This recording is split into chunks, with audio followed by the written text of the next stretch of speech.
Hello बच्चों। तो ये क्वेश्चन देखते हैं। क्वेश्चन में क्या बोल रहा है, if A B C are the side of a triangle ए।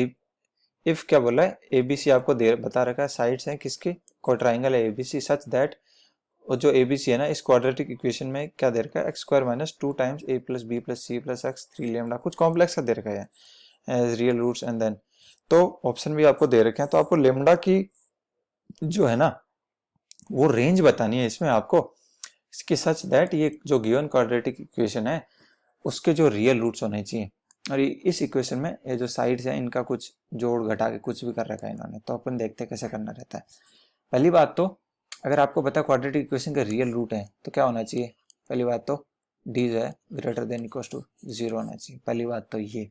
फिर एक बात आती है, अगर A B C are the side of triangle, तो अपने को पता है क्या क्या कंडीशन होती है भाई, sum of two side is always greater than third, b plus c greater than a, c plus a greater than b, ये तीनों कंडीशन सेटिस्फाई होते हैं। साथ में एक कंडीशन और होती है, ये बहुत इंपॉर्टेंट है, क्या होता है, दोनों का जो डिफरेंस होता है ना, कोई भी दो साइड का डिफरेंस का मोड तीसरे से छोटा होता है, B minus C less than a, C minus A less than B. यह भी बहुत इंपॉर्टेंट प्रॉपर्टी है, काफी कम क्वेश्चन में आती है, बट जब क्वेश्चन बनता है तो इस वाली प्रॉपर्टी से अच्छा क्वेश्चन बनता है, तो ये वाली प्रॉपर्टी काम आएगी और एक ये वाली प्रॉपर्टी, तो दोनों अपने को पता है। चलो लगाते हैं इस क्वेश्चन में। तो पहली बात तो d पॉजिटिव होना चाहिए, तो d क्या होता है, d आपको पता है क्या होता है, बी स्क्वायर माइनस फोर ए सी। बी स्क्वायर क्या है यहाँ पे, अगर मैं d लिखूँ तो क्या हो जाएगा, four into A plus B plus C का whole square minus four times A one है, सी क्या है three lambda A B plus B C plus C A C. Okay, ये आपका क्या होना चाहिए, डी जो है ये पॉजिटिव होना चाहिए, greater than equal to zero. अब मैं फोर तो देखो, फोर क्या है, नॉन नेगेटिव है, जीरो नहीं है, तो फोर को नीचे भेज दूंगा, और पॉजिटिव क्वांटिटी है तो इस इनइक्वलिटी का साइन भी चेंज नहीं होगा, तो फोर तो मैं कॉमन लेके नीचे भेज दूंगा जीरो के, तो यहाँ क्या बचेगा, A plus B plus C का whole square minus three lambda times A B plus B C plus C A greater than equal to zero, ये अपने पास आ गया। इसको अगर मैं फर्दर सोल्व करूं तो क्या बन जाएगा, a square plus b square plus c square, मैं a plus B plus c के होल स्क्वायर का फॉर्मूला खोल रहा हूँ, क्या होता है, a square plus b square plus c square plus two a B plus two b C plus two c a, और माइनस क्या चल रहा है, three lambda into a B plus B C plus C A greater than equal to zero. अब देखो मैं इस वाले में से ना टू कॉमन लेता हूँ, और अंदर क्या बच जाएगा, a B plus B C plus a B plus B C plus C a, साथ में ये जो आपका ये चल ही रहा है, और इधर देखो minus three lambda into a B plus B C plus c greater than equal to zero. इन दोनों में से मैं a B plus B C plus C a common निकाल लेता हूँ, क्या बनेगा, a square plus b square plus c square, और अगर मैं कॉमन लूँ a B plus B C plus C a common निकालूँ, अंदर क्या बनेगा, two minus three lambda is greater than equal to zero. अब ये बन गया। अब मैं क्या कर रहा हूँ, इसको राइट साइड में भेज देते हैं, ये वाली जो टर्म है इसको राइट साइड में भेजूंगा, तो क्या बनेगा, a square plus b square plus c square ये greater than equal to, left right वाली साइड जाएगा तो minus of two minus three lambda होगा, तो मैं इसको सीधा ही लिख रहा हूँ थ्री लेमडा माइनस टू, ठीक है, और इधर क्या हो गया, a B plus B C plus C a. अब एक बात बताओ, ए बी और सी है वो क्या है, ट्राइंगल्स की साइड है, तो ए बी सी पॉजिटिव होंगी, तो a B plus B C plus C a positive आना है कि नहीं, a B plus B C plus C a positive है, तो मैं क्या इसको नीचे नहीं भेज सकता, a square plus b square plus c square के, इसके नीचे भेजूंगा तो आपका जो है इसका जो इनइक्वलिटी है इसका साइन भी चेंज नहीं होगा, ठीक है, तो इसके मैं नीचे भेजता हूँ, क्या बन गया, a square plus b square plus c square divided by a B plus B C plus C a, ये क्या आ गया, greater than equal to three lambda minus two. ये तो चलो अपनी एक आ गई इक्वेशन जो d ग्रेटर देन जीरो से अपन ने निकाली, बट इतने से काम नहीं चलेगा क्योंकि यहाँ से तो लेमडा की कोई रेंज अपने को दिख नहीं रही है, तो दूसरी अब अपन काम में क्या लेते हैं, ट्राइंगल की प्रॉपर्टी जो अपन ने दूसरी प्रॉपर्टी जो देखी थी ये वाली। ओके, ये प्रॉपर्टी क्या है इसको अपन देखते हैं, ये क्या बोल रही है, a minus b less than c, b minus c का mod less than a and c minus a का मोड लेस देन बी। इस वाली इक्वेशन में मैं क्या कर रहा हूँ, ऊपर वाली में दोनों तरफ स्क्वायर कर दे रहा हूँ, क्या बनेगा, a square plus b square minus 2ab less than c square.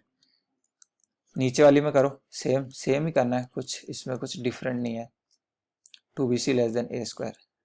तीसरी वाली में करोगे क्या बनेगा, c square plus a square minus 2ac less than b square. ये बन गया। अब मैं क्या कर रहा हूँ, चलो अब तीनों इक्वेशन को जोड़ दो। जोड़ोगे तो देखो लेफ्ट साइड में क्या बनेगा, twice of a square plus b square plus c square बनेगा कि नहीं बनेगा। और राइट में क्या है, a square plus b square plus c square बनेगा। तो एक बार क्या हो जाएगा, वो लेफ्ट साइड में कैंसिल हो जाएगा। तो मैं सिंपल अगर तीनों को ऐड करके लिखूँ तो क्या बनेगा, a square plus b square plus c square minus twice of a B plus B C plus C a less than 0। इन तीनों इक्वेशन को मैंने जोड़ा है, ठीक है। आप आराम से बैठ के जोड़ोगे ना तो वो कटेगा लास्ट में, मैं सीधा आपको बता रहा हूँ, ठीक है। ये हो गया अपना। अब इसको राइट साइड में ले जाओ और a B plus B C plus c को नीचे भेज दूंगा मैं, फिर जाके वही प्रॉपर्टी लगाई है, क्योंकि ए बी सी जो है वो ट्राइंगल की साइड है, तो मैं नीचे भेज दूंगा इसको a B plus B C plus C a को, और ये अपना लेस देन 2 आएगा, ठीक है। ये अपना आ गया फाइनली, दो अपने पास आ गई हैं, ये अपने पास आ गए। अब इन दोनों को अगर मैं देखूं तो पहली वाली इक्वेशन में क्या बोल रहा है कि जो a square plus b square plus c square upon a B plus B C plus c है वो 3 लैम्डा माइनस 2 से बड़ा होना चाहिए। यानी इसकी जो मिनिमम वैल्यू है ना, इसकी जो मिनिमम वैल्यू है वो है 3 लैम्डा माइनस 2। इसकी मिनिमम वैल्यू 3 लैम्डा माइनस 2 ऊपर वाले से आ रही है, ठीक है। और यहाँ से जो अपनी इसकी जो मैक्सिमम वैल्यू है ना वो 2 आ रही है। अगर मैं इन दोनों को इक्वल कर दूंगा तो मेरे पास क्या है, जो लेमडा की रेंज नहीं आ जाएगी। तो अगर मैं देखूं इन दोनों को अगर मैं इक्वल करके लिखूं तो क्या लेमडा की रेंज नहीं आ जाएगी। तो इस दोनों में से अपने को क्या करना है, सिंपली इन दोनों में से अपने को कंपेयर करना है। तो अगर मैं देखूं तो देखो, जैसे आप अगर सिंपल तरीके से देखना चाहो, जो 3 लेमडा माइनस 2 है इसकी मैक्सिमम वैल्यू क्या है, मैक्सिमम ऑफ 3 लेमडा माइनस 2 वो क्या है, वो इससे छोटा है। तो मैक्सिमम वैल्यू यही तो हो गई इसकी। तो ये क्या है, इसकी मैक्सिमम वैल्यू है वो ये है, ये जो आपकी क्वांटिटी है ये आपकी मैक्सिमम वैल्यू है। और यहां से मैं देख रहा हूं इसकी जो मैक्सिमम वैल्यू है वो क्या है, 2। तो यही मैं अप्लाई करूंगा कि 3 लेमडा माइनस 2 है वो इसके जो मैक्सिमम वैल्यू है इससे छोटा होना चाहिए। जो आपका ये आया, ये वाली जो क्वांटिटी आई आपकी, इसके मैक्सिमम से छोटा होना चाहिए। यही तो आपका इक्वेशन 1 में लिख रखा है। और यही मैं नीचे वाली दो इक्वेशन उठाऊंगा कि इसकी जो मैक्सिमम वैल्यू है वो 2 है। तो यही मैं यहाँ से उठाऊंगा कि 3 लेमडा माइनस 2 जो है वो लेस देन 2 होना चाहिए। अब मैं यहाँ पे इक्वल का साइन नहीं ले रहा, क्योंकि दोनों जो इक्वलिटी है ना वो सेटिस्फाई होनी चाहिए, ठीक है। तो यहाँ से मेरा क्या आ गया, 3 लेमडा लेस देन 4। फिर क्या आ जाएगा, लेमडा अब 3 पॉजिटिव है तो नीचे डिवाइड कर दूंगा, तो क्या आ गया, लेमडा लेस देन 4/3।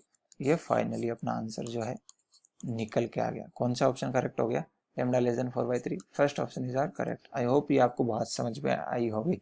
अब इसमें ना यहाँ तक तो सब बच्चे कर लेते हैं, बट ये वाली प्रॉपर्टी आधों को नहीं पता होती। ये प्रॉपर्टी पता लग गई, फिर जब क्या है इनका कंपैरिजन करना रहता है ना, वहाँ कई बच्चे गलती कर देते हैं। तो इसमें सिंपल कुछ नहीं है, आपको देखना है कि कौन सा मैक्सिमम वैल्यू कौन सी मिनिमम वैल्यू है, ये सब आपको देख के इस क्वेश्चन को सोल्व करना था। आई होप ये बात आपको समझ में आई होगी। Thank you.